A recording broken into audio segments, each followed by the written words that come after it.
और मैं कहूंगा पूरे सभागार से जोरदार तालियों के साथ स्वागत करें नितिन जी का। हमने देखी उस उभरते भारत की झलक जिसने पूरी दुनिया को अभिभूत किया है, और वो जो प्रगति की गाड़ी है, जो रथ है, उस रथ का पहिया, प्रगति का पहिया, उस पूरे विमर्श की धुरी आज आपके बीच में इस मंच पर है। नितिन जी, मैं एक बात याद कर रहा था, खेलों से राजनीति, हालांकि खेल का मैदान नहीं है, सर्गेई बुबका एक हुए, पोल वॉल्टर थे, बहुत रिकॉर्ड बनाते थे और हर बार अपना ही रिकॉर्ड तोड़ते थे। राजनीति में भी एक, भारतीय राजनीति में भी एक सर्गेई बुबका की तरह से आपकी छवि है। आप रिकॉर्ड बनाते हैं और बहुत रिकॉर्ड तोड़ते हैं। आपने 7 विश्व कीर्तिमान बनाए हैं। वो विश्व कीर्तिमान किस मायने में अनूठे हैं और कैसे हैं, मैं चाहूंगा कि आप स्वयं आज इस सभागार में लोगों से साझा करें। देखिए, ये रिकॉर्ड कोई तय करके नहीं बने, और रिकॉर्ड मैंने बनाया केवल, ये भी सच नहीं है। जो हमने विजापुर सोलापुर रोड बनाया, सिंगल लेन रोड, एक 24 घंटे के अंदर, तो वो कॉन्ट्रैक्टर, इंजीनियर्स सब ने मिलकर काम किया। अभी मुंबई वडोदरा में हमने सीमेंट कंक्रीट का जो काम किया रोड का, वो भी रिकॉर्ड ब्रेक हुआ। ये जो रिकॉर्ड लगातार हो रहे हैं, इसका सबसे बड़ा कारण ये है कि हमारे टीम में, यानी आपको विशेष रूप से, आप इसलिए ज़्यादा परिचित है कि मैं एक थोड़ी किताब लिख रहा हूँ, क्योंकि मुझे बहुत फॉरेन जर्नलिस्ट जब पूछते हैं कि इतने रिकॉर्ड बने, इतना काम करते हो तो कैसा होता है, तो मैं जिन लोगों ने मुझे जीवन में जिनसे कुछ सीखने के लिए मिला, जिनको मैं अपने आइकॉन मानता हूँ, उसमें बाला साहेब देवरस जी के मैं सानिध्य में रहा, भावराव जी के सानिध्य में रहा, यशवंतराव केड़कर जी के साथ मैंने काम किया, दत्तोपंत जी के साथ काफ़ी मेरा संपर्क रहा, मदन दास जी के साथ मेरा संबंध था, और दत्ता जी डिडोकर, इनके साथ संपर्क था। अब ये तो चले गए, सदाशिव देवधर जो अभी हमारे विद्यार्थी परिषद के उस समय मार्गदर्शन वो थे। तो सबसे बड़ा कंसेप्ट ये है कि रिकॉर्ड हुए, इसका कारण हमारा एक सिखाया गया था कि ए नाम के व्यक्ति ने ए स्क्वायर काम किया और बी नाम के व्यक्ति ने बी स्क्वायर काम किया, तो total work is A square plus B square. पर जब A and B comes together, thinks together and works together, A plus B bracket में स्क्वायर, इसका जवाब आता है A square plus B square plus twice A B, and that's twice A B is a result of collective team spirit. और ये जो सामूहिकता है, सहृदयता है, समन्वय है, म्यूचुअल ट्रस्ट है, distribution of work and division of power के कंसेप्ट है। आपको आजकल मैं एक बहुत अच्छा उदाहरण याद रखता हूँ, ये स्टारबक्स का। मैंने उनकी किताब पढ़ी और मैं इस सब बातों में संघ और विद्यार्थी परिषद को देखता हूँ। मैं बहुत सामान्य व्यक्ति हूँ। वो स्टारबक्स ने एक बात कही कि जब तुमको सक्सेस मिलता है तो इसकी खुशी अगर सबसे ज़्यादा आपको ही होती होंगी, then that success is meaningless. पर जब आपको सक्सेस मिलता है तो आपसे ज़्यादा उसकी खुशी आपके सहयोगियों में, आपके कार्यकर्ताओं में, आपके मित्रों में होती है। Then that is the true meaning, जो सक्सेस का सही अर्थ है। मैं कोई मैनेजमेंट एक्सपर्ट नहीं हूँ। अभी मैं ये शांति से जब वर्ल्ड में ये बात आप मत बोलिए, मैं ये पूछने वाला हूँ। पर मैं अब जब हार्वर्ड यूनिवर्सिटी में बोलता हूँ या वर्ल्ड की यूनिवर्सिटी में बोलता हूँ, मुझे अभी 6 डिलीट मिल गई। अब 7वीं अभी आसाम के एक यूनिवर्सिटी की मिली है, मुझे जाना है। तो मुझे जब ये लगता है तब मैं लगता हूँ ये किस कारण है, ये सक्सेस कारण क्या है। तो ये सक्सेस यशवंतराव केड़कर ने बताई हुई टीम स्पिरिट, मिलकर काम करना, सामूहिकता, समन्वय, सौहार्द, सहिष्णुता, म्यूचुअल इंटरेस्ट, म्यूचुअल ट्रस्ट, ये जो छोटी छोटी बात मुझे संगठन में सीखने के लिए मिली, वो मेरी कारपोरेट या ये जो मैंने काम किया इस काम की स्ट्रेंथ बने। और वो टीम जो बनी है अभी, उसके कारण मैं मुंबई में जब मंत्री था तो थोड़ा अनुभव उस समय आया। Worli Bandra sea link project, Mumbai Pune express highway, 55 flyovers. फिर ये मैं दिल्ली आया तो उसके कारण, और मैं आज भी मानता हूँ कि आप हमारे यहाँ हम कहते हैं ना, कार्यकर्ता को हम उसके गुणों दोषों के साथ स्वीकारते हैं, और ऑर्गेनाइजेशन हमको ऐसी बनानी है कि स्वीकार किए हुए कार्यकर्ताओं के गुणों को बढ़ाना है और दोषों को कम करना है और व्यक्ति निर्माण करना है। तो यही मैं यही बात करता हूँ, और मैं एक बात अक्सर याद रखता हूँ कि human relationship is the biggest strength of politics, social work and business. मैं अभी मंत्री पद मेरा चला गया, एक अभी वो शायद उनका देहांत हो गया, एक खानसामा रहता है सोलापुर के गेस्ट हाउस में। तो मैं पीडब्ल्यूडी मिनिस्टर 95-2000 में था। तो वो बाद में मैं महाराष्ट्र भूल गया, सब कुछ हो गया। मैं जब सोलापुर जाता था वो डब्बा लेके आता था स्टेशन में। तो मैंने उसको, रात को ट्रेन रहती थी, मैंने उसको बोला तुम क्यों आते हो? अब मैं तुम्हारा मंत्री थोड़ी हूँ, अब मैं महाराष्ट्र गवर्नमेंट नहीं हूँ, दिल्ली चला गया हूँ, फिर भी तुम डब्बा लेके आते हो। तो उसने आंखों में आंसू लगाकर आकर मुझे कहा, देखो आप कहीं भी जाइए पर आप मेरे दिल में हैं। आपने मेरे साथ जो व्यवहार किया वो मैं ज़िंदगी में भूल नहीं सकता। सर नाराज मत होइए, मैंने बनाकर लाए हुई रोटी और सब्जी और जो कुछ है आप जरूर खाइए, मुझे आत्मा को इससे बहुत शांति मिलेगी। तो यही तो अचीवमेंट है। आपको कितने बड़े अवार्ड मिलते हैं या कितना आपको पुरस्कार मिलता है, इससे ज़्यादा छोटा सा सामान्य कार्यकर्ता व्यक्ति आपके ऊपर प्रेम करता है, that is to be the biggest strength of politics, business और सोशल वर्क। और मुझे इस बात की खुशी है कि मैं इस बात को ध्यान देता हूँ।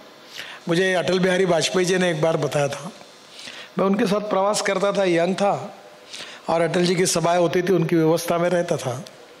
तो उन्हें बोलते बोले, नितिन एक बात याद रखो कि घर पर जितने लोग मिलने के लिए आए हैं, आप कितने भी जल्दी में हो, उनको बिना मिले कभी मत निकल जाओ। एक दो में आधा मिनट, कम 25 सेकंड मिलो, बात करो, सुन लो, और सबको मिलने के बाद घर से निकलो। ये छोटी छोटी बातें हैं। हमारे यहाँ एक किताब है जो लिखी है पूर्णांक अपूर्णांक से पूर्णांक की ओर। हाँ, अपूर्णांक से पूर्णांक। तो ये पूर्णांक की ओर प्रॉब्लम क्या है कि it is a modern concept of management. और मैं अब वो सब बातों को इकट्ठा करके मैंने उसकी किताब तैयार की है कि ये जो कारपोरेट और ये जो मेरे प्रोफेशनल जीवन के जो अनुभव आए पॉलिटिकल लाइफ में, उसके आधार पर ये क्या क्या संस्कार हुए, क्या क्या अनुभव आए और इसका उपयोग कैसे हुआ। तो मैं ये मानता हूँ कि द बेसिक स्ट्रेंथ इज मैं आपको नम्रतापूर्वक बता रहा हूँ, मैं 75 में 11th में था, हायर मैट्रिक में। तो इमरजेंसी लग गई, और दिसंबर में लगी 25 तारीख को। तो मैं उस समय संघ में एक्टिव था। तो हमारे सब विभाग कार्य और हम लोग मिलके वो साइकोलोस्टाइल मशीन रहती थी, उस पर वो पत्र निकालते थे। कालिदास कानगो करके एक तरुण भारत में पत्रकार थे, उनका देहांत हो गया। और बापू महाशब्द करके एक बहुत अपने पुराने प्रचारक थे, उनका साइकोलोस्टाइल मशीन का काम था। आपको मालूम हो, मराठी में एक सुंदर गीत है, असू आम्ही सुखाने पत्थर पायातील मंदिर उभविणे हेच आमुचे शील। यानी हम ये मंदिर के, ये बिल्डिंग के हम पत्थर है, जमीन पाए के पत्थर है, पर ये मंदिर बनाना यही हमारा शील है, यही हमारा कैरेक्टर। ये गीत उनका था। तो वो मुझे सिखाते थे, और मैं रात को निकाल के फिर चौक में सब जगह डिस्ट्रीब्यूट करके पहुंचाने का काम कर। तो मेरा जनवरी फरवरी मार्च इसी में चला गया, और मैट्रिक में मुझे 52% ही मार्क मिले। मेरी एम्बिशन थी कि मैं इंजीनियर बनूं, पर इंजीनियरिंग कॉलेज में साइंस ग्रुप में 50% से ज़्यादा मार्क चाहिए थे, और मुझे 49.26% मिले, क्योंकि मैं वो इमरजेंसी में ही चला गया। तो मैं डिस्क्वालीफाई हुआ इंजीनियरिंग के एडमिशन को। और आज मुझे जब 6 डिलीट मिल गई, तो अभी मैं डॉक्टर नहीं लगा था। तो मैं इसलिए नहीं लगा था कि मुझे अभी वो भी बात आती, the person who is disqualified for engineering admission, how he can become a doctor. बहुत सुंदर। नितिन जी, आपने अभी संघ के जिन तपस्वी प्रचारकों का नाम लिया, मैं एक नाम और जोड़ता हूं और एक पुरानी घटना जोड़ता हूं। अब से 23 साल पहले हम लोग मिले थे। सुदर्शन जी सरसंघ चालक थे और अभी G20 हुआ है, जो बायोफ्यूल अलायंस हुआ, मुझे नितिन जी की याद आई, मुझे सुदर्शन जी की याद आई, मुझे उस जट्रोफा और IIT दिल्ली में जो स्वदेशी मेला हुआ था उसकी याद आई। अभी ये सुदर्शन जी ने मुझे दी हुई बात है। ये मैं बात चाहता हूं कि आप और मैं जानते हैं, मगर ये कहानी जो है, आज जो दुनिया बायोफ्यूल अलायंस की तरफ जा रही है, न्यू प्लांट तलाश रही है, आप उसकी कहानी बताएं। मुझे एक दिल में दर्द है कि सुदर्शन जी कहते थे कि इस देश का किसान ऊर्जा तैयार कर सकता है, इस देश का किसान पेट्रोल डीजल का पर्याय दे सकता है, और बहुत सी बातें। वो खुद इंजीनियर थे और मुझे जब इंटरेस्ट था तो मुझे बुलाते थे और 2-2 घंटे मुझे ये टेक्नोलॉजी पे समझाते थे कि ये हो सकता है, वो सकता, प्लास्टिक से क्रूड पेट्रोल वो हमारे यहाँ हुआ, उस सबको दिखाते थे। बाद में उस लाइन पर आपने बुरहानपुर में भाषण भी दिया, वहाँ हम साथ साथ थे। और बाद में क्या हुआ कि मैं सुदर्शन जी की इस बात को मैंने स्वीकार किया। प्रॉब्लम यह है कि आउट ऑफ बॉक्स आइडिया जब आप कहते हो तो अपने भी लोग उसको मानते नहीं, क्योंकि लोगों की लाइन होती है जो काम सीधे पद्धति से चल रहा है उसी को एक्सेप्ट करते। पेट्रोल और डीजल का पर्याय आएगा और इथेनॉल बनेगा। इथेनॉल का, मैं बीजेपी का प्रेसिडेंट था, diversification of agriculture towards energy and power, इतना बोलता था। मुझे हमारे बड़े बड़े नेता कहते, क्यों ये संभव है क्या, तुम क्यों बोलते हो, कहाँ होगा ये? मैं बोलता था ये होगा। अब प्रॉब्लम है कि आज लोगों को इस बात का विश्वास है कि ग्रीन हाइड्रोजन किसान बना सकता है, बायो इथेनॉल किसान बना सकता है। और उस दिन मुझे सुदर्शन जी की याद आई, जिस दिन टोयोटा की इनोवा गाड़ी 100% किसानों ने तैयार किए हुए बायो इथेनॉल पर जिस दिन लॉन्च हुई और 60% बिजली तैयार कर रही है और 40% इथेनॉल पर जा रही है, और उसका एवरेज के हिसाब से पेट्रोल का रेट 25 रुपये लीटर आता है। यानी कंज्यूमर का बेनिफिट, ग्रीन फ्यूल के कारण पोल्यूशन नहीं के बराबर, और देश का इंपोर्ट खत्म हो जाएगा और गांव गरीब मजदूर किसान का भला होगा।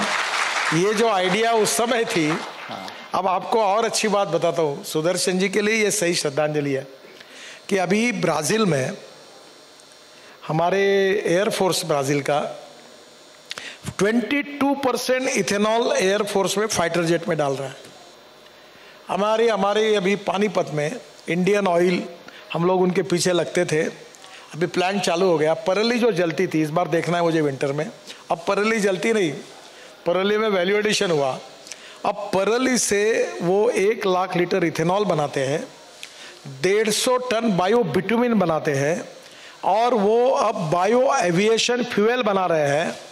और आने वाले समय में हमारे देश में हमने पॉलिसी अब स्वीकार की है कि हम 8% बायो एविएशन फ्यूल हम एविएशन फ्यूल में डालेंगे। और आपको बताता हूँ, सुदर्शन जी वहाँ तक सीमित थे, अब आगे देश गया।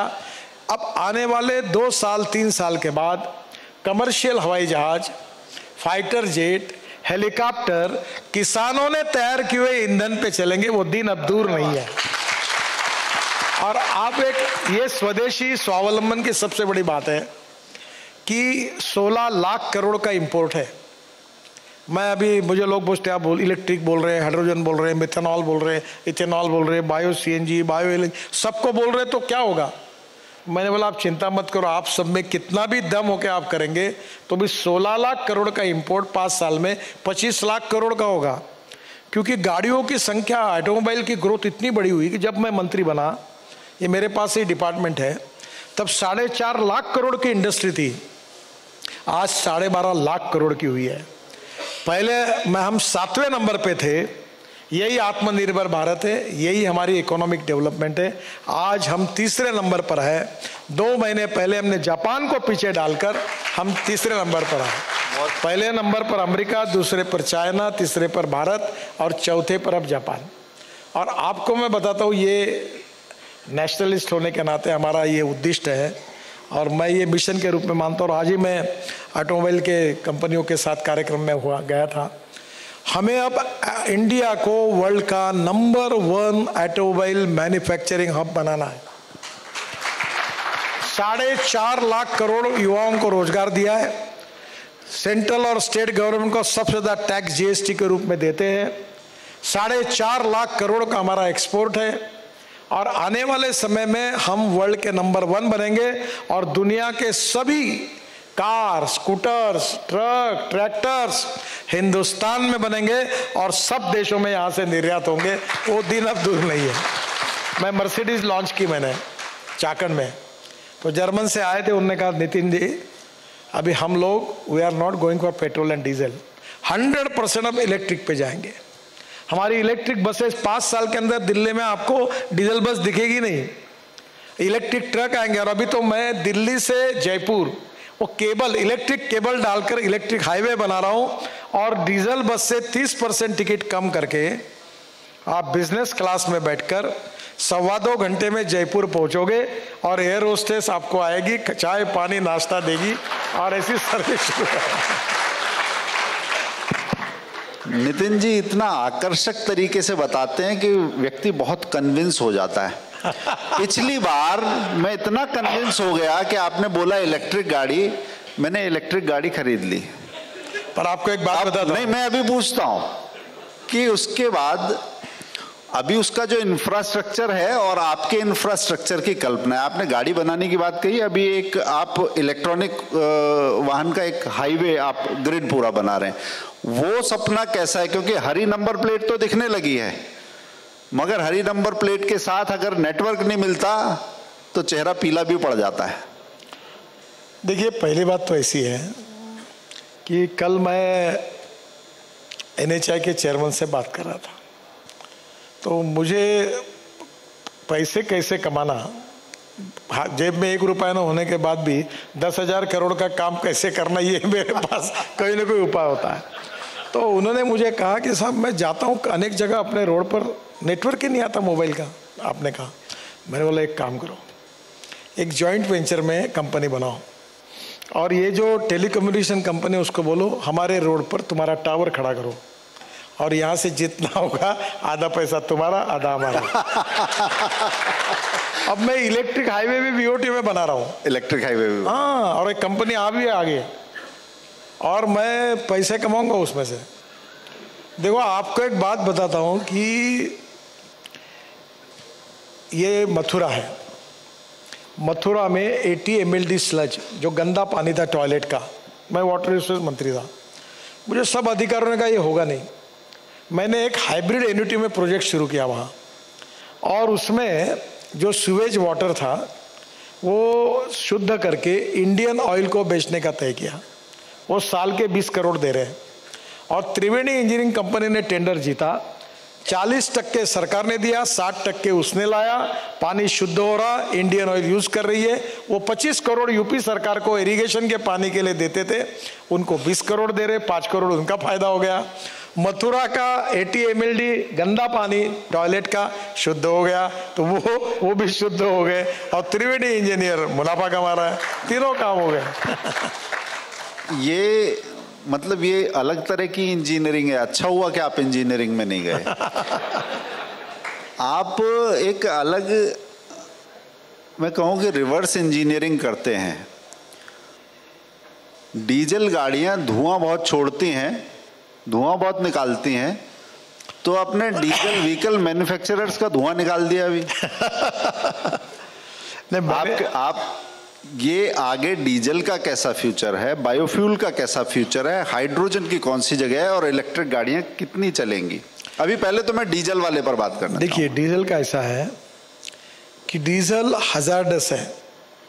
अभी एक रिपोर्ट आया है कि इसी प्रकार से एयर पोल्यूशन अगर दिल्ली में रहेगा तो दिल्ली में जो जनता है उनका लाइफ 10 से 12 साल से कम होगा।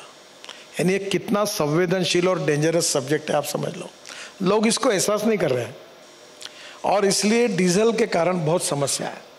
तो मैंने भाषण में ये कहा कि 2014 में जब मैं मंत्री बना तो टोटल 4 व्हीलर में 48% डीजल की गाड़ियाँ थी, 52% पेट्रोल की गाड़ियाँ थी। अभी आज स्थिति ऐसी है कि 18% डीजल की गाड़ी है, बाकी पेट्रोल और CNG की गाड़ी है। अब मैंने उनको कहा कि इस देश में अगर लोगों की जान बचानी है तो डीजल का इंपोर्ट कम करना होगा, डीजल का प्रदूषण कम करना होगा। तो मेरी आपसे दरखास्त है कि आप ethanol, methanol, biodiesel, bio LNG, bio CNG, electric और ग्रीन हाइड्रोजन पर जल्दी शिफ्ट हो जाइए। अगर आप जल्दी शिफ्ट नहीं होंगे तो ऐसी स्थिति ना आए कि डीजल गाड़ी यूज करने वालों पर 10% एडिशनल पोल्यूशन टैक्स लगाने का वक्त आएगा। तो ये लगाने के पहले ही आप इसको कम करिए। ये बात मैंने कही, उससे अनेक कंपनियों के शेयर डाउन हो गए मार्केट में बहुत। तो मैंने क्लैरिफिकेशन दिया कि मैं इंडस्ट्री को बंद करना ये उद्देश्य नहीं है, उद्देश्य ये है कि डीजल को कम करना। अब मुझे एक बात आई है, हम लोग स्वदेशी, स्वावलंबन और स्वातंत्र्य की बात करते हैं, हम राष्ट्रवाद की बात करते हैं। मुझे बताइए, इस देश के आज 16 लाख करोड़ फॉसिल फ्यूल के इंपोर्ट करने के लिए जा रहे हैं और अनुमान है कि इसी प्रकार से अल्टरनेटिव फ्यूल और बायोफ्यूल निर्माण होने के बाद में भी 2025 में हमारा इंपोर्ट 25 लाख करोड़ का होगा। इस देश के इकोनॉमी से 25 लाख करोड़ बाहर जाना ये अच्छा है।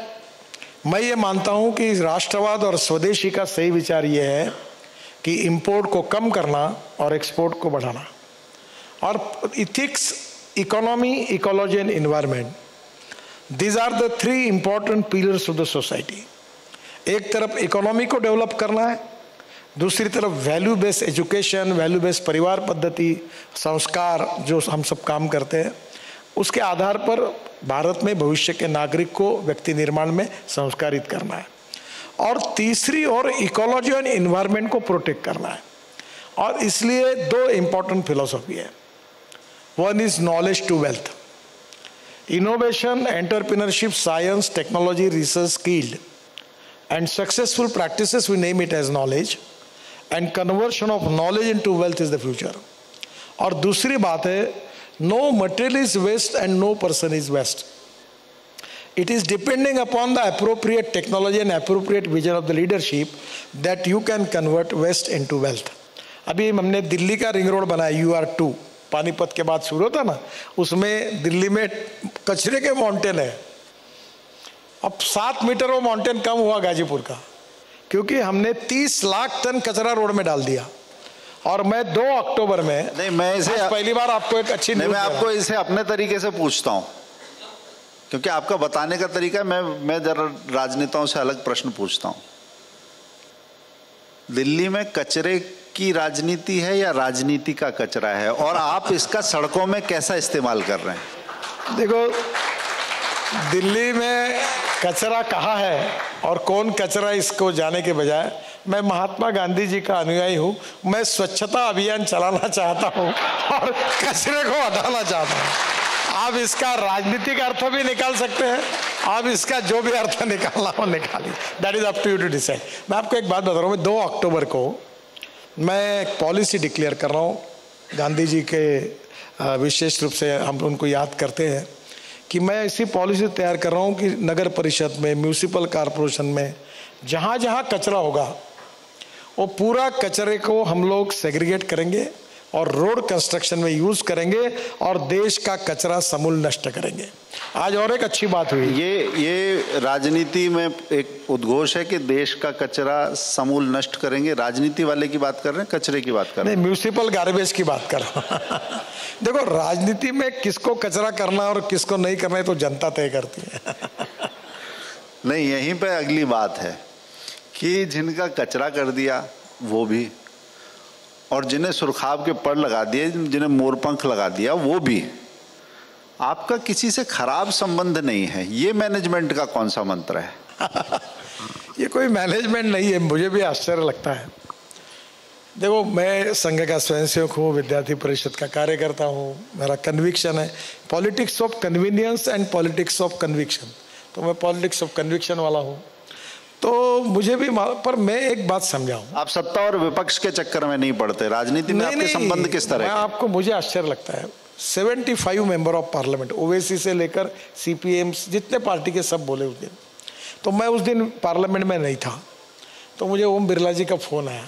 अरे बोला, आप कहाँ हो? मैंने बोला वो VK सिंह जवाब देंगे, मैं जरा कार्यक्रम थे इधर आ गया। नितिन जी, पहली बार देश के इतिहास में संसद में हर पार्टी का आदमी तुम्हारी तारीफ कर रहा है, तुम्हारे लिए अच्छा कह रहा हूँ, कम से कम तुमने रहना चाहिए यहाँ। तो मैंने बोला मुझे कैंसिल करने वाला, बोले आप कैंसिल करिए, आप आइए। मैं दोपहर को बाद आया, फिर दूसरे दिन और मैं सभागृह में था। तो मैंने भाषण में कहा कि मेरी आइडेंटिटी क्लियर होने के बाद में भी आप जो मेरे वैचारिक विरोधक है वो भी मुझे अच्छा कह रहे हैं, मैं आपको बहुत बहुत धन्यवाद देता हूँ। इसका कारण ये है, वो भी फिर अपने संस्कारों से ही है कि सही काम होगा। मुझे वसंतराव भागवत हमारे संगठन मंत्री थे, प्रचारक थे, अपने महाराष्ट्र में जनसंघ के समय थे, वो मैं यंग था। बोले नितिन याद रखो कि जो सही काम है, कानूनी काम है, वो किसका भी हो वो होना चाहिए, और जो गलत काम है, जो गैर कानूनी है, वो अपने का भी नहीं करना चाहिए। तो मैं वही बात को लेकर चलता हूँ कि अगर सही काम होता है तो कर देता हूँ। तो लोगों को अच्छी खुशी होती है कि भाई ये बीजेपी वाला होने के बाद मैंने काम कर दिया। तो मुझे वही संस्कार है कि सही काम किसी का वो करना चाहिए। तो मुझे लगता है लोगों में अगर ये काम होता है तो विश्वास आता है, प्रेम आता है। और अब मुझे बड़ी खुशी हुई कि मुझे देश की जितनी विपक्ष की पार्टियां हैं, सब नेता, अनेक बार अब कुछ बातें मैं आपको बता सकता हूँ, कुछ बताना उचित नहीं है, पर मैं कभी बोलूँ तो कोई काम टालता नहीं, वो काम हो जाता है। नहीं, आप कहते हैं वो टालता नहीं, हो जाता है। वरना मैं ऐसे राजनेताओं को भी जानता हूँ, आपने जो बात कही, उनके पास कोई व्यक्ति काम के लिए जाता था तो वो पत्र जारी कर देते थे कि इनका कार्य नियमानुसार कर दिया जाए। देखो मेरी सोच ऐसी है कि you can bend the law up to the last limit of breaking point. और दूसरी बात ऐसे मैं हमारे अधिकारी को कहता हूँ, देखो लॉ मेकर मैं हूँ, तुम एग्जीक्यूटर हो, तुमको जो फाइल पे लिखना लिखो। मैं बोलूँगा ये बिल्डिंग को आग लगाओ तो तुम लिखो कि आग लगाने से इतना फर्नीचर जलेगा, इतना ये होगा, उतना होगा, जो तुमको लिखना लिखो। फाइनल ऑर्डर मेरा होगा, मैं बोलूँगा लगाओ आग लगाओ। तो डिपार्टमेंट, जो मैंने मजाक में कहा, डिपार्टमेंट चलेगा, मैं कहूँगा वैसा चलेगा, आप कहेंगे वैसा नहीं चलेगा। मैं आपको सुनूंगा, अगर सही लगेगा तो मैं बदल जाऊंगा, और उसके बाद भी लगता है मुझे तो मैं अपना ऑर्डर लिख दूंगा। नहीं, मैं एक और बात कहूँगा। आपने बिल्डिंग में आग लगाने की बात कही। कुछ लोग इस देश में आग लगाना चाहते हैं और उन्होंने इंडिया और भारत की बात अभी करना शुरू किया। और मैं ये प्रश्न उन नितिन जी से कर रहा हूँ जिनके BS6 स्टैंडर्ड में भी भारत है, जिनकी भारत माला में भी भारत है, तो राजनीति स्टार रेटिंग में भी भारत एनकैप है। बिल्कुल। इस पूरे विमर्श को नितिन जी कैसे देखते हैं? देखिए मैं आपको एक बात बताता हूँ, politics is a game. BS में S जो है सनातन का तो नहीं है? नहीं, politics is a game of compulsion, contradictions and limitations. जो विपक्ष में रहते हैं उनकी अपनी भूमिका रहती है, रूलिंग पार्टी में रहती है अपनी भूमिका रहती है। और जब एक बात मैंने एक बार ये बोला था कि we are the architect of the opposition unity. हम जो स्ट्रांग बन रहे हैं उसके कारण जो वीक लोग हैं वो साथ में आके अलायंस कर रहे हैं हमारे डर के कारण। तो लोकतंत्र में होता ही है, जनता की अदालत में जो फैसला होगा वो होगा। उनको अपनी बात कहने का अधिकार है, हमको हमारी बात कहने का अधिकार है। आज हम रूलिंग पार्टी में हैं, हम अच्छा सरकार, good governance, development, e governance, और हम अपना गरीब गांव, गरीब मजदूर, किसान के लिए अंत्योदय के रूप में काम कर रहे हैं। हमारा इवैल्यूएशन जनता करेगी, उनका इवैल्यूएशन जनता करेगी, और जनता उसका निर्णय करेगी। मैं उसी प्रश्न पर आता हूँ कि अब उसका एक राजनीतिक पक्ष हो गया। दूसरी बात, भारतमाला 1 आपने कीर्तिमान बनाया था, अब भारतमाला 2 पर काम कर रहे हैं। मैं चाहूँगा कि उसके विषय में थोड़ा सा। कैसा है कि भारतमाला 1 और भारतमाला 2 एक प्रोग्राम है। अभी जैसे मेरे पास काफ़ी लंबी लिस्ट है कि हम लोग देश में कितने हाईवे बना रहे हैं। अभी जैसे दिल्ली मुंबई एक्सप्रेस हाईवे 1 लाख करोड़ का, अहमदाबाद धोलेरा एक्सप्रेस हाईवे वो करीब 5,000 करोड़ का, बेंगलोर चेन्नई अगले जनवरी में पूरा होगा, 2 घंटे में बेंगलोर चेन्नई पूरा हो जाएगा। दिल्ली अमृतसर कटरा ये भी जनवरी में पूरा होगा। दिल्ली से अमृतसर 4 घंटे में, कटरा 6 घंटे में, श्रीनगर 8 घंटे में। दिल्ली से देहरादून नया रोड बन रहा है, दिल्ली से देहरादून 2 घंटे में, हरिद्वार 1.5 घंटे में। दिल्ली से जयपुर एक नया बीच में रोड बना रहा है, एक्सप्रेस हाईवे दिल्ली मुंबई को 2 घंटे में। दिल्ली से चंडीगढ़ 2.5 घंटे में, चंडीगढ़ से मनाली 3.5 घंटे में। अब ऐसे इतने रोड हम मैं UR2 बना रहा हूँ। अभी आप ये पानीपत से निकलते पेरीफेरल रोड से, तो दिल्ली में मैं 65,000 करोड़ के काम कर रहा हूँ। दिल्ली के आजू बाजू में, और दिसंबर तक में हमारे 90% काम हो जाएंगे।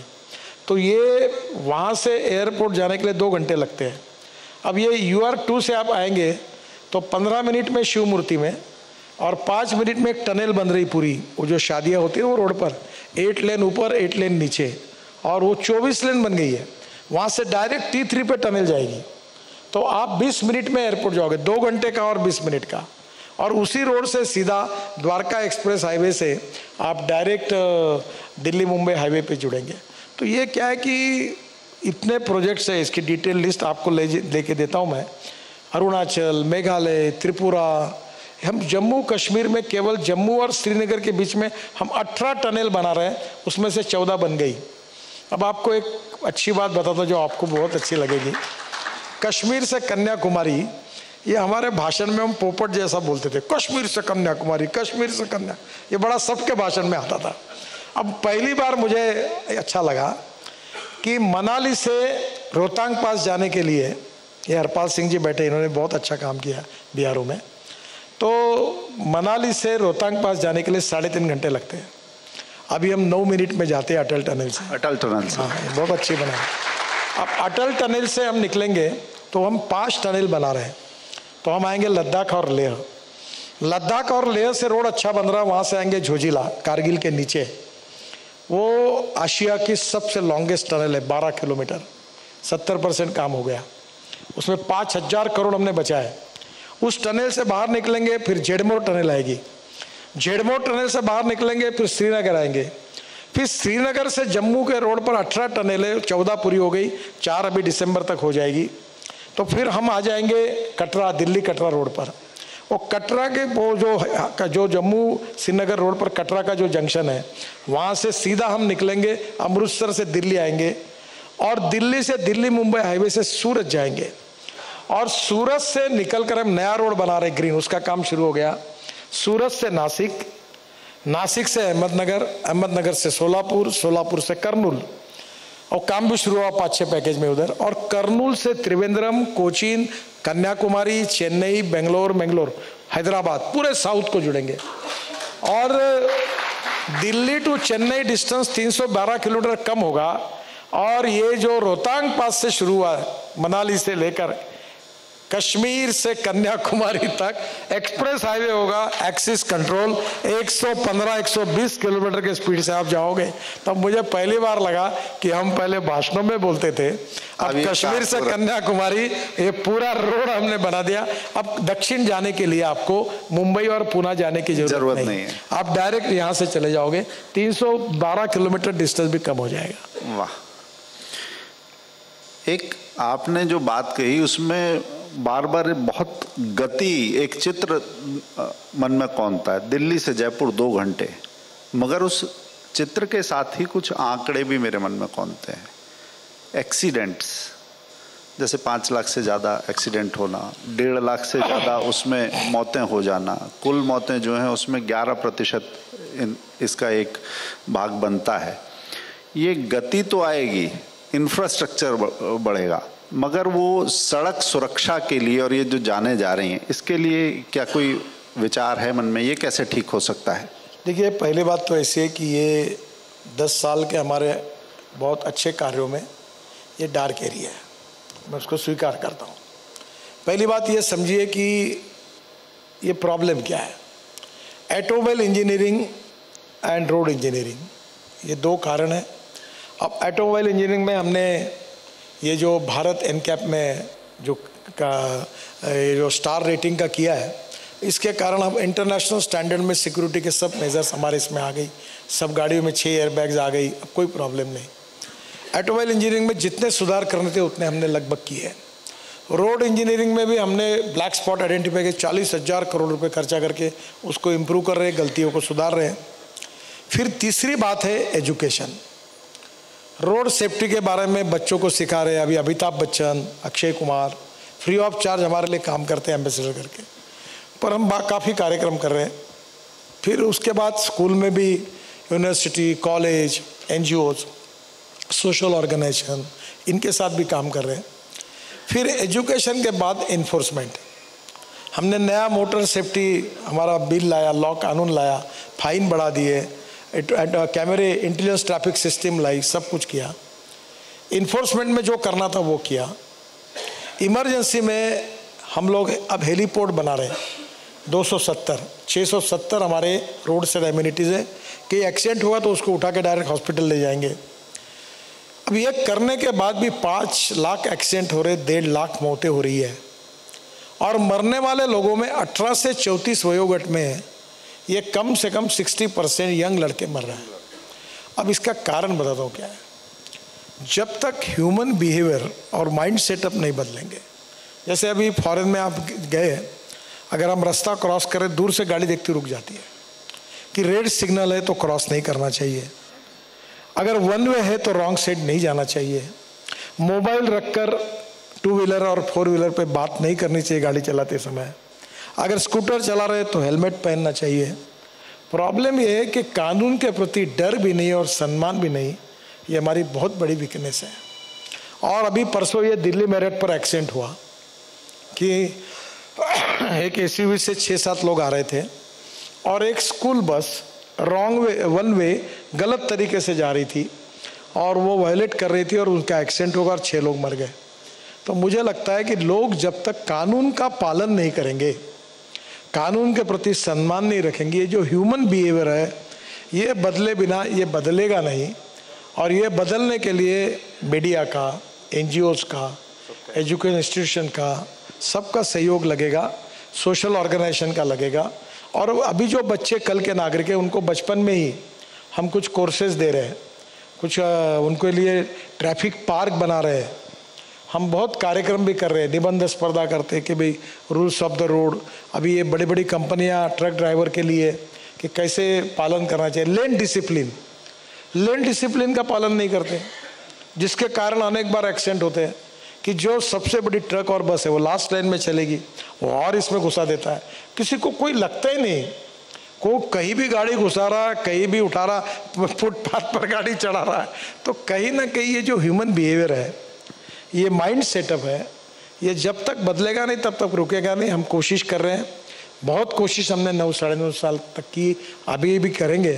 पर एक बात मैं स्वीकार करता हूँ कि ये एक ही सब्जेक्ट की जिसमें अभी तक हमको सफलता नहीं मिली है, पर आप सब लोगों के सहयोग से, मीडिया के सहयोग से हम और ज़्यादा कोशिश करते रहेंगे और निश्चित रूप से ऐसा लगता है कि एक दिन कुछ सफलता मिलेगी। नितिन जी, हम अभी बिल्कुल G20 अभी आयोजन हमारे आंगन में, भारत के आंगन में दुनिया इकट्ठी हुई थी, अभी हम उसकी छाया में ही बैठे हैं। मैं 2 चीज़ों के बारे में बात करना चाहूँगा। एक तो ये जो बायोफ्यूल अलायंस है, ये विश्व राजनीति में क्या स्थान रखेगा, डायनेमिक्स क्या होंगे, और दूसरा सऊदी अरब के साथ, यूरोप के साथ भारत ने जिस सड़क की कल्पना एक खाका खींचा है वो कैसे होगा। मुझे याद है जब चाबहार वाला था तो आपका रास्ता बदला था हेलीकॉप्टर का पाकिस्तान के ऊपर से। मैं उस पूरी कहानी में नहीं जाऊंगा, मैं अभी ये जानना चाहूँगा कि ये जो यूरोप तक भारत का रास्ता बनने वाला है, जिसमें सऊदी अरब भी हमारे साथ है, ये हमारे लिए कितना फलदायी होने वाला है, कितना इम्पोर्टेंट है ये। देखिए, पहले ये रास्ते की बात बताता हूँ। हमारे देश में लॉजिस्टिक कॉस्ट 14 से 16% है और चाइना में 8 से 10% है, अमेरिका और यूरोपियन कंट्री में 12% है। हमारा एक प्रयास है, हमारा उद्देश्य है कि आने वाले 2-3 साल के अंदर हम लॉजिस्टिक कॉस्ट सिंगल डिजिट में 9% लाएंगे। अगर हमने ये 4-5% कम कर दी तो हमारा एक्सपोर्ट 1.5 गुना बढ़ेगा। हमारा गेहूँ, हमारा चावल, हमारा इथेनॉल, हमारा हैंडलूम, हमारा हैंडीक्राफ्ट्स सब एक्सपोर्ट होगा। और आज हम एक्सपोर्ट में बहुत बढ़ रहे हैं। हमारे यहाँ ये बहुत अच्छी बात है कि हमारा एक्सपोर्ट लगातार बढ़ रहा है। तो ये जो रोड बनेगा, इससे किसानों को फ़ायदा होगा, रोजगार निर्माण होंगे, इकोनॉमिक ग्रोथ होगी, GDP बढ़ेगा और एक प्रकार से एग्रीकल्चर ग्रोथ रेट भी बढ़ेगा। तो ये हमारे लिए बहुत विन विन सिचुएशन है। अब ये जो रोड है ये सभी देशों ने मान्यता दी। मेरी जयशंकर जी से बात हुई, मैंने उनको कहा आप हमको लेटर दो, फिर हम इसका अध्ययन करेंगे सभी देशों को कॉन्फिडेंस में लेकर। इसका एक पहले अलाइनमेंट बनेगी, फिर DPR बनेगा, विदेश मंत्रालय इसके बारे में प्रमुख भूमिका, क्योंकि अलग अलग देश इन्वॉल्व है, फिर वो जैसा कहेंगे वैसा काम होगा। पर ये हिंदुस्तान के लिए बहुत उपयोगी है। दूसरी बात जो आपने पूछी कि ये जो बायोफ्यूल अलायंस हुई, इसमें सबसे इम्पोर्टेंट बात है कि ब्राज़ील ये इथेनॉल का जन्मदाता है। अब ब्राज़ील में 26% इथेनॉल पेट्रोल में डालते हैं, ब्राज़ील में 15% डीजल में डालते हैं, ब्राज़ील में एयरफोर्स 22% इथेनॉल फाइटर जेट में डालता है, और ब्राज़ील में एविएशन इंडस्ट्री में भी इथेनॉल यूज़ हो रहा है, बायोफ्यूल यूज़ हो रही है। अब उसके स्टैंडर्ड्स, उसकी टेक्नोलॉजी, अभी आपको एक अच्छी बात बताता हूँ। ये पंजाब, हरियाणा और पश्चिम उत्तर प्रदेश को लेकर ये जो परली है, इससे बायो सीएनजी और बायो एलएनजी बनाने के 185 प्रोजेक्ट प्रोसेस में है और 36 प्रोजेक्ट पूरे हुए हैं जो परली से बायो सीएनजी और बायो एलएनजी बना रहे हैं। इसमें ट्रैक्टर, बसेस, ट्रक चलेगी। तो हमारे पास जो टेक्नोलॉजी है हम उनको देंगे, उनके पास जो टेक्नोलॉजी है वो हमको मिलेगी, उनके जो स्टैंडर्ड्स है वो हम अडॉप्ट करेंगे, हमारे जो स्टैंडर्ड्स तैयार किए वो अडॉप्ट करेंगे। तो cooperation, coordination and communication between this 20 countries. अब इसमें से जितना, अभी मैं आपको मेरे मन में आइडिया आई कि श्रीलंका और बांग्लादेश हमारे नज़दीक है। अब बांग्लादेश के प्रधानमंत्री से मेरी मुलाकात हुई तो उन्होंने बुलाया था मुझे, तो मैंने उनको एक सजेस्ट किया कि हमारी नुमालीगढ़ जो रिफाइनरी है वहाँ बाम्बू से इथेनॉल बनता है, बहुत सक्सेसफुल हुआ, और बाम्बू नॉर्थ ईस्ट में है। तो मैंने उनको कहा कि आप 20% इथेनॉल वहाँ से पाइपलाइन डालिए बांग्लादेश को पेट्रोल डीजल देने के लिए। तो मैंने कहा भाई 20% इथेनॉल डाल दो पेट्रोल में, तो पेट्रोल की कॉस्ट कम होगी और बांग्लादेश का पोल्यूशन भी कम होगा और भारत का फायदा भी होगा। तो श्रीलंका और बांग्लादेश को अगर इथेनॉल मिश्रित पेट्रोल भेजेंगे तो हमें एक्सपोर्ट बढ़ेगा, 2 पैसे हमको मिलेंगे, उनका भी पैसा बचेगा और पोल्यूशन भी कम होगा। तो इस प्रकार से ऐसी अनेक बातें हैं कि हमारे इन सब देशों के बीच में अभी हम लोग बांग्लादेश को इसमें है कि G20 में हम उनकी मदद करेंगे, फिर ब्राज़ील हमारी मदद करेगा। अमेरिका में कॉर्न की इकोनॉमी है, आपको पता है? हाँ, ये मक्के का भाव 1200 रुपये क्विंटल आया था, एमएसपी से नीचे। एमएसपी ज़्यादा थी और कमर्शियल प्राइस और मार्केट प्राइस कम थी। इथेनॉल शुरू हुआ, मक्के का भाव 2200 रुपये है, किसान को फायदा हुआ। जो सुदर्शन जी कहते थे कि इस देश का किसान केवल अन्नदाता नहीं ऊर्जादाता बन गया।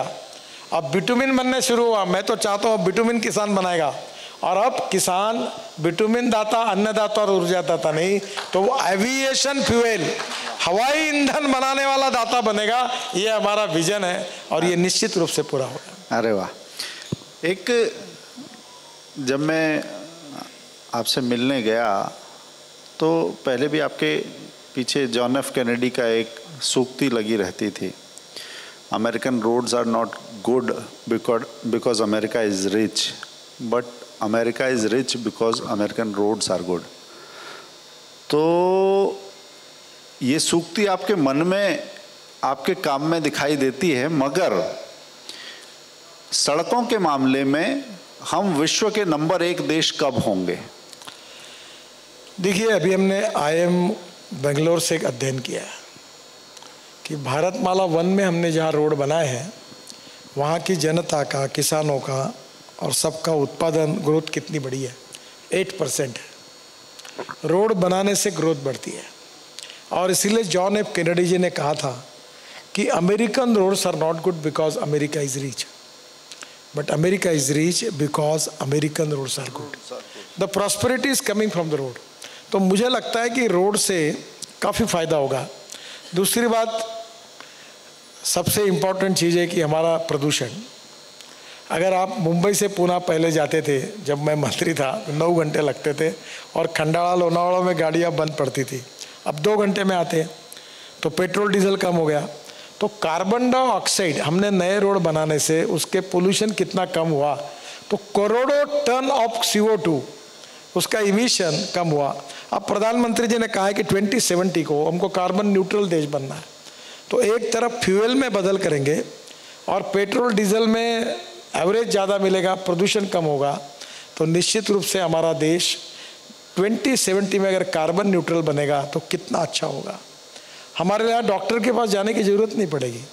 और इसलिए मैं ये मानता हूँ कि एक प्रगति और विकास की ओर ले जाने वाले रोड होते हैं। अब ये जो आपने प्रश्न पूछा है मैं इसका जवाब नहीं दे पाऊँगा, क्योंकि ये इतना बड़ा काम है, ये कब तक पूरा होगा ये कहना कठिन है। पर वर्ल्ड में we are second largest now. मैंने इतना ज़रूर बताया कि 2024 जब समाप्त होगा तो हिंदुस्तान का रोड इंफ्रास्ट्रक्चर अमेरिका के बराबर होगा। और अब अमेरिका हमसे काफ़ी आगे है, तो उनसे आगे जाने वाली बात को तो मैं आज अभी कुछ कह नहीं पाऊँगा। 2024 जब समाप्त होगा, मैं कहता हूं 2024 जब शुरू होगा, तो 2024 जब शुरू होगा तो वो आपके मंत्रालय के ऐसे कौन से 3 काम होंगे जो आप जनता के बीच में लेकर जाएंगे?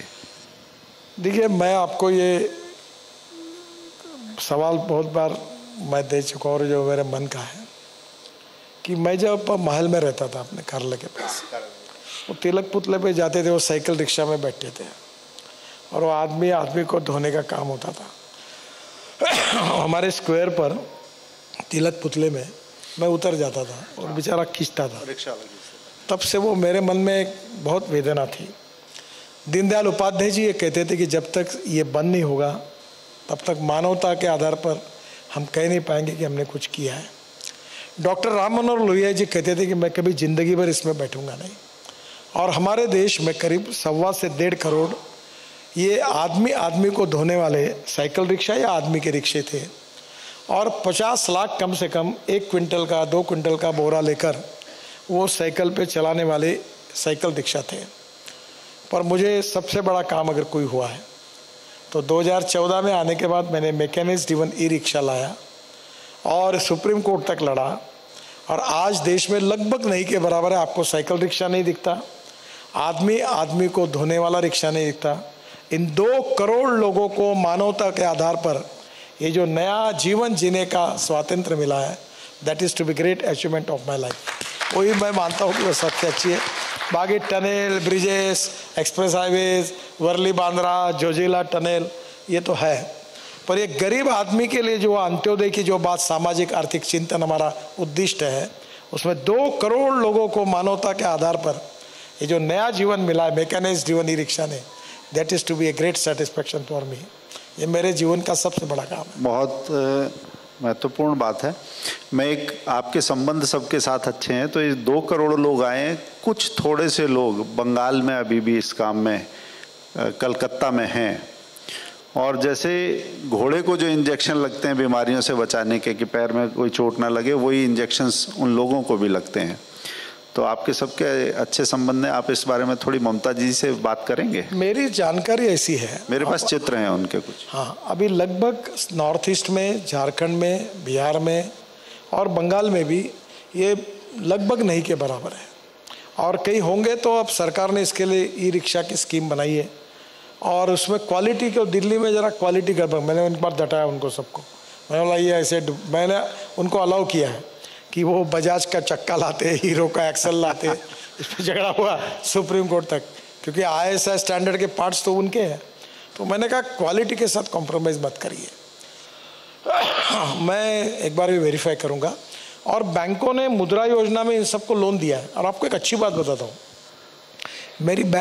मेरी पत्नी एक कोऑपरेटिव बैंक की चेयरमैन है नागपुर में। तो मैंने उनको कहा, जनरली मुझे लगा आपने कहा कि मेरी बैंक मेरी पत्नी है, मेरी बैंक भी मेरी पत्नी है। नहीं, वो बैंक की चेयरमैन है।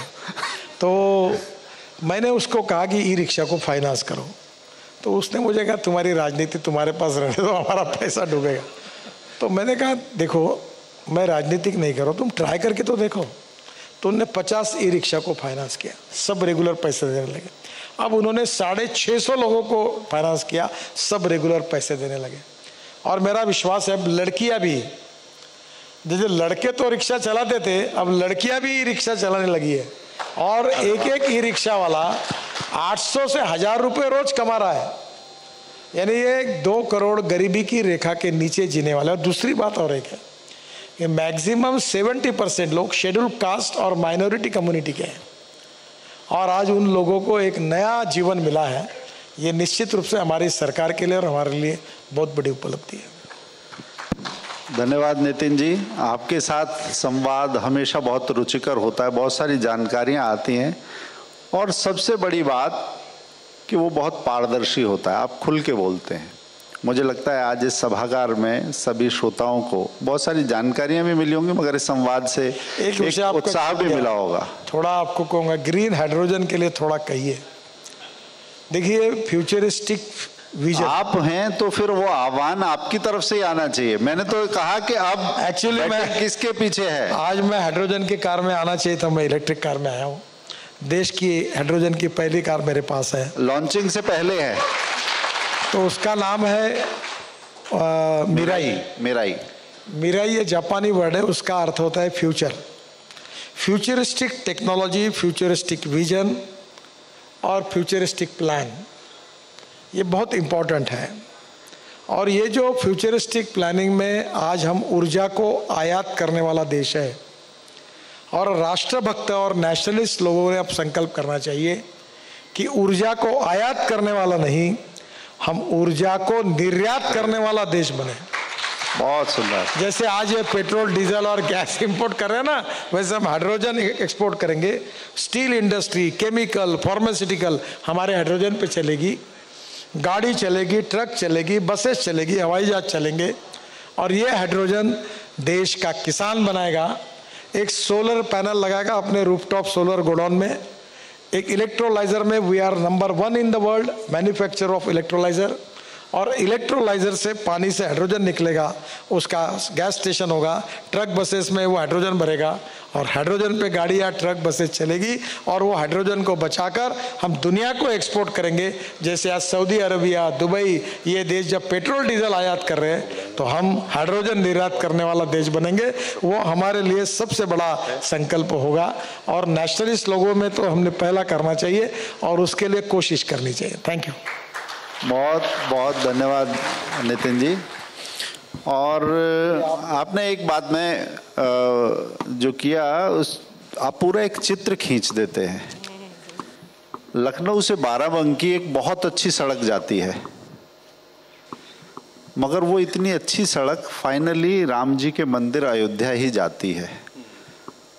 तो ये विकास का रास्ता इस आध्यात्मिक देश में अंततः कहाँ जाता है? आपने बोल दिया इसलिए मैं बोल रहा हूँ। नहीं, इसकी एक घटना बताता हूँ।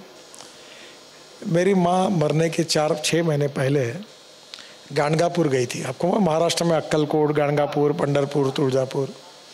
और वहाँ से आने के बाद वो इतनी दुखी थी कि उसके पीठ में इतना दर्द हो गया। तो बोला, नितिन तुम्हें कभी ज़िंदगी में अगर अवसर मिलेगा तो पहला काम करो कि हमारे जो तीर्थ स्थान हैं उनको कम से कम अच्छे रोड बनने चाहिए। मैं रोम में गया था, मैं वर्ल्ड में अनेक जगह जाता हूँ, मस्जिद में गया हूँ, बौद्ध विहार में, नॉर्थ ईस्ट, ये साउथ ईस्ट एशिया में गया, इंडोनेशिया, मलेशिया। मेरे मन में एक डर था कि हमारे तीर्थ स्थल जो है वहाँ अच्छे रोड नहीं है। मैंने प्रायोरिटी से किया बद्रीनाथ, केदारनाथ, गंगोत्री, यमुनोत्री, 4 धाम। अब मैं हमारे विशेष रूप से हिमालय से, इंडिया से हम लोग अपना ये कौन सा कैलाश मानसरोवर को रोड बना रहा हूँ। फिर पंढरपुर, तुळजापुर, अक्कलकोट, गाणगापुर सब बना दिए। बुद्ध सर्किट 22,000 करोड़ का, जहाँ भगवान गौतम बुद्ध का जन्म हुआ, जहाँ उनको सब रोड बना दिए। अयोध्या में मैं 35,000 करोड़ के आजू बाजू रोड बना रहा हूँ, जहाँ सीता के जनक राजा के गांव तक नेपाल में घुसकर रोड बना रहा हूँ। फिर राम वनवास में गए, वो रोड बना रहा हूँ। फिर पंचक्रोशी परिक्रमा का रोड बना रहा हूँ। फिर अब मथुरा आ रहा हूँ। तो जैन धर्म, बौद्ध धर्म, फिर मैंने अमृतसर में, ये दिल्ली हमारा कटरा रोड अमृतसर के अंदर नहीं जा रहा था। 4 गुरुद्वारा उसमें इम्पोर्टेंट थे जो गुरु गोविंद सिंह जी के इतिहास से जुड़े हुए हैं। तो मैं उन्हें वो रोड का ये भी बनाओ और अंदर से ये गुरुद्वारा भी हमारे हाईवे पे जुड़ने चाहिए, वो भी लिए। तो सब धर्म के, चाहे मुस्लिम धर्म के भी देवस्थानों, सबको जोड़कर मैं ये मानता हूँ कि तीर्थाटन करने वालों की संख्या 4 गुना ज़्यादा इस देश में बढ़ेगी। इतने अच्छे रोड बन गए हैं और ये रोड बन गए, ये देश की इतिहास, संस्कृति और विरासत को बढ़ावा देने वाले ही होंगे। देश आगे बढ़ेगा मगर अपनी सांस्कृतिक धरोहर, विरासत से जुड़ते हुए आगे बढ़ेगा। आप एक काम करिए, आप मानस सरोवर अगले मार्च अप्रैल में आप पिथौरागढ़ से मानस सरोवर जाने का कार्यक्रम करिए और निश्चित रूप से आप हिंदुस्तान से जा सकोगे। 85% काम हो गया पूरा। कठिन है वहाँ -8 डिग्री टेम्परेचर। पराग बिहारों में है मेरे साथ, उन्होंने भी कुछ जानकारी इस बारे में दी और ये तय है कि अगले वर्ष मार्च अप्रैल में मैं जा रहा हूँ। बिल्कुल जाइए। नमस्कार। बहुत बहुत धन्यवाद नितिन जी। आपके साथ बातचीत का सत्र ये कभी विराम का भी संभव नहीं है। बातचीत बहुत हो सकती है, बहुत सारे आयाम हैं, परंतु आज आपने जितनी जानकारियां दी हैं, मुझे लगता है कि नए उभरते भारत की जो उत्साही तस्वीर है, जो मनों में रंग भरने वाली इसकी क्षमता है, वो हम सब में उत्साह का संचार करेगी, जानकारियां देगी और भारत का जो चित्र हम सब के मन में और दुनिया के सामने आना चाहिए, उसको हम दुनिया के सामने रख सकेंगे। आपका बहुत बहुत आभार। आपने आज कैबिनेट मीटिंग के बीच में से, सारी व्यस्तताओं के बीच में से समय निकाला। अदरवाइज़ ये पांचजन्य के लिए आपका स्नेह है कि आज ये कार्यक्रम हुआ, वरना आज के दिन इवेंट करना मुझे नहीं लगता कि किसी मीडिया हाउस के लिए और कोई ये संभव होता कि सब लोग पांचजन्य के स्नेह के कारण यहाँ पर खिंचे चले आए। बहुत बहुत आभार सबकी ओर से, बहुत बहुत धन्यवाद।